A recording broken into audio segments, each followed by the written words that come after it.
देवकीसुत गोविंद वासुदेव जगत्पते देहि मे तनयं कृष्ण त्वामहं शरणं गतः। प्यारे मित्रों, परम पवित्र पावन पुरुषोत्तम मास की दिव्य कथा में हम और आप गोते लगा रहे हैं।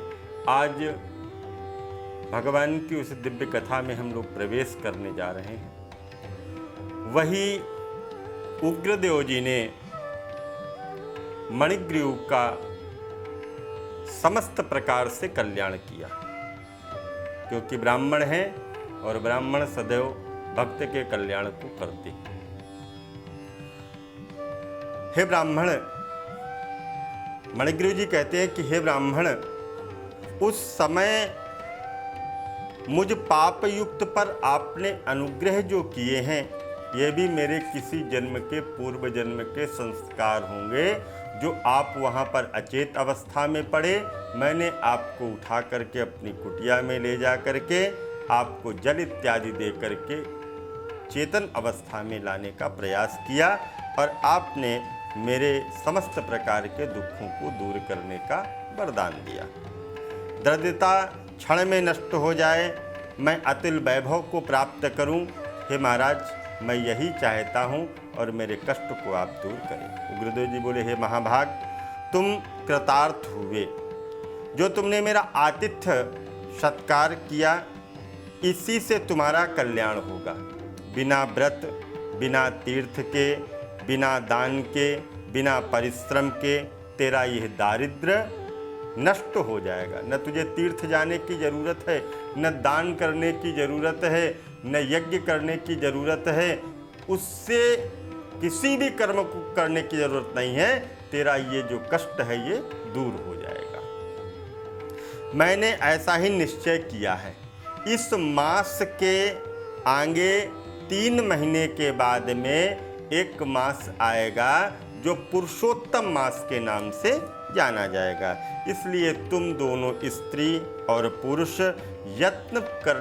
प्रयत्न करके पुरुषोत्तम मास में भगवान विष्णु की, भगवान कृष्ण की प्रसन्नता के लिए दीपदान करना, जिससे तुम्हारा समस्त दुख दारिद्र्य नष्ट हो जाएगा और इसके उपरांत तुमको समस्त प्रकार के सुखों की भी प्राप्ति होगी। तेल के दीप का दान करना, और जब आपके पास में धन इत्यादि अत्यधिक मात्रा में हो जाए तो आप फिर इसके बाद में घी के दीपक का दान करना। इस प्रकार इस वन में बसते हुए तेरा कोई दूसरा उपाय और नहीं है।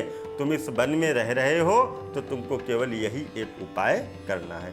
अगस्त्य जी बोले कि इस प्रकार कह करके श्रेष्ठ ब्राह्मण दोनों हाथों में मुरली लिए हुए, दोनों हाथों में मुरली का निनाद कराते हुए भगवान श्री कृष्ण का ध्यान करता हुआ प्रयाग की ओर प्रस्थान कर गया।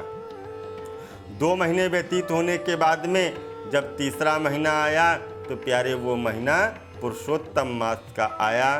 तब गुरु भक्ति में तत्पर होकर के स्त्री और पुरुष दोनों ने भक्ति और श्रद्धा के साथ में दीपदान किया। आलस्य रहित होकर के ऐश्वर्य पूर्वक उन्होंने तेल से दीपकों को जला करके इसी प्रकार सारा पुरुषोत्तम मास बिताया। उग्रदेव की कृपा से अंतःकरण को शुद्ध करके अंत में वह मरण को प्राप्त हो गए, अर्थात भगवान के धाम को चले गए और स्वर्ग में गए। वहाँ समस्त प्रकार के सुखों को भोग करके उग्रदेव की कृपा से वह दोनों पुनः श्रेष्ठ कुल में आकर के जन्म लिया। पूर्व जन्म में वो मृगशिरा में उत्पन्न, मृगसिंहा में तुम उत्पन्न हुए। उस जन्म में वीरबाहु के पुत्र चित्रबाहु के नाम से तुम्हारा नाम हुआ, और इस तरह तेरे आधे अंग का हरण करने वाली अर्थात अर्धांगिनी कहलाने वाली तेरी स्त्री है, वह पति के पुण्य का आधा भाग ले लेती है, और उसने पुरुषोत्तम मास में दीपदान करने से तेरा अकंटक राज्य भी तुझे प्राप्त हुआ। जो मनुष्य घी से अथवा तिल के तेलों से अखंड दीपक का दान करता है वह समस्त प्रकार के विकारों से दूर हो जाता है।